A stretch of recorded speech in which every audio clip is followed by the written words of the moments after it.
Sedert Augustus weerhou die lede van sekere belastingbetalersverenigings in Durban hul maandelikse betalings van die metro en betaal die geld eerder in 'n trustrekening in. Hulle sê hulle kry reeds swak of geen dienste nie, maar wat hulle rooi laat sien het, was die buitensporige verhoging van tariewe vir onder meer water, sanitasie, erfbelasting en elektrisiteit. Die Westville Belastingbetalersvereniging het met die belasting-boikot begin onder leiding van sy voorsitter Assad Gevaar. Hy sê hulle was genoop om die drastiese stap te neem, omdat hulle nie langer kan betaal vir dienste wat nie gelewer word nie. Non-service delivery has been a long-going issue. I mean, it's more than 15 years, perhaps maybe even more, where we've been asked to pay more and we're getting far less. And it's not that it's getting better, it's getting worse. Coupled with that is the whole issue of maladministration, the issue of funds being used in incorrect places, etc., and very little being put aside for infrastructure maintenance and repairs. If you're not prepared to look after the money that you have, which you are collecting at the moment, why are you asking for more? Surely it means that if we give you more, you're going to misuse more. Gevaar sê die metro se amptenare het eenvoudig geweier om na die inwoners te luister of met hulle in gesprek te tree oor hul besware. Ten einde laaste was die belastingboikot die enigste uitweg. We realized that the city is not prepared to meet with us. We then declared a dispute with the city, and then eventually we said, well, if you're not prepared to meet with us, we're going on a protest campaign. And then the protest campaign merely meant that we were going to withhold our funds. And by withholding the funds, we made it clear to the city our terms and conditions. Even then, they failed to acknowledge us. On the 4th of August was when the first monies started getting diverted into an account held in trust by the Ratepayers Association. That was the first time that the city then made contact with us and said, hold on, we'd like to meet and discuss. Maar na 2 vergaderings tussen die belastingbetalersvereniging en die metro se amptenare kon die partye nie 'n ooreenkoms bereik nie en die boikot duur voort. In reaksie daarop het die metro kredietbeheermaatreëls op sommige lede van die vereniging begin toepas. Gevaar sê dit het hulle gedwing om die Durban se Hooggeregshof te nader in 'n poging om 'n interdik teen die eThekwini-metro te verkry om die optrede te stuit. Die saak is op 15 September aangehoor en uitspraak is voorbehou.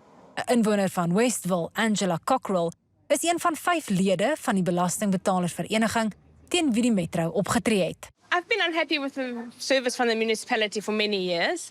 Our bills are just shocking. We can never get a reading on our bills. It's always estimated consumption. We've been paying astronomical figures. So when the WRA came about, I decided to join. Most of my family has joined as well. And I was paying, and 2 months into the protest, I got cut off. So my electricity got cut off. I have had to move out. And my house is standing empty, which is a security risk, obviously. So it has been quite a stressful time, but we're willing to stand our ground just to keep the protest moving. Nog 'n inwoner van Westville, wie se erfgrens aan 'n spruite waar rou riool openlik gestort word weens skade aan infrastruktuur na die vloede in 2022, sê sy ondersteun die werk van die Westville Belastingbetalersvereniging.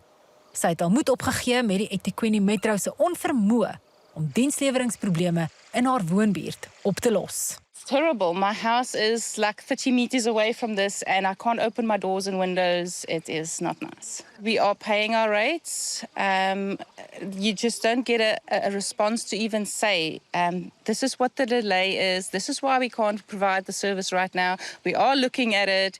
That's at least the least we can expect from them. 'n Senior akademikus en kenner op die gebied van plaaslike regering wat kennis van die amptenare in die metro het, skryf die agteruitgang van veral dienslewering toe aan politieke aanstellings wat gemaak word ten koste van die nodige vaardighede en ervaring.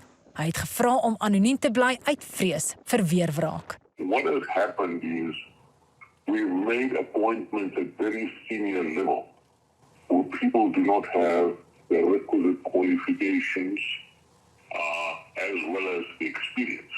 And if you're looking at some of the recent appointments that have been made at eThekwini, I mean, if you're looking at leadership positions, and so on. I mean, people just don't have what it takes to run those departments. Gevaar sê egter die inwoners is medepligtig aan die verval in die eThekwini-metro, omdat hulle vir te lank nie die munisipaliteit verantwoordbaar gehou het nie. Hy sê dis elkeen se plig om self in te gryp. Look, the problem starts with us, and I have to say this. The fact that we haven't held them accountable is the reason why service delivery has been so bad. And we have to be honest. Ever since we started this campaign and the pressure has been on the city, there has been some improvement. So we are seeing, the city officials go around starting to make changes, do some of the repairs. It's unfortunate that it had to come to that, the fact that we needed to put pressure on them. But again, like I said, we have to blame ourselves. We've allowed them to do as they wanted, and no one was there to hold them accountable. So it comes back to civil activism, that it's very, very important. In order to hold government accountable, you need to do it yourself. By thinking that you're leaving it to politicians and leaving it to other individuals, it's not going to happen. We've seen that and we know that for a fact. Die eThekwini-metro het in Gesprek se vele versoeke om 'n onderhoud van die hand gewys. In 'n geskrewe verklaring sê die metrohuis nie bereid om kommentaar te lewer oor die meriete van die Westville Belastingbetalersvereniging se saak nie.